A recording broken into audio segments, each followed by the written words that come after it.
Genius স্টোরির একটা নতুন ব্লগে তোমাদের প্রত্যেককে স্বাগত।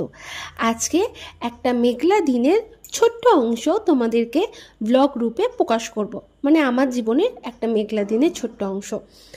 তো প্রত্যেক দিনের মতো বেসিক কয়েকটা পরিষ্কার কাজ থাকে, পরিষ্কার করা থাকে ঘরে, সেগুলো করে নিই, যেগুলো হয়তো রোজ না না করলেও চলে, কিন্তু তাও ভালো লাগে তাই। যেমন মিক্সিটা হয়তো মুছে নিলাম, রান্নাঘরের ওয়ালটা একবার মুছে নিলাম, এগুলো। তারপর যথারীতি নিজের ডিউটি, অর্থাৎ রান্না কী হবে একটু ভাবনা চিন্তা করে সেটাই করার চেষ্টা।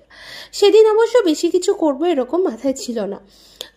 ঠিক করেছিলাম যে সামান্য চিকেন করব, আর একটু পেঁপে সেদ্ধ করব, আর ভাত, আর সাথে তো রোজকার মতো কমন স্যালাড তো রয়েছে।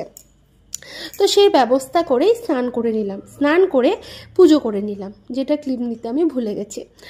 তো পুজো করার পর এই যে একদিকে প্রেসার কুকারে ভাত বসিয়ে দিলাম এবং অন্যদিকে চিকেনটা বসিয়ে দিলাম। তারপর রান্না হয়ে যাওয়ার পর এই যে সেদিনকের লাঞ্চের থালিটা ঠিক এরকম দেখতে লাগছিল।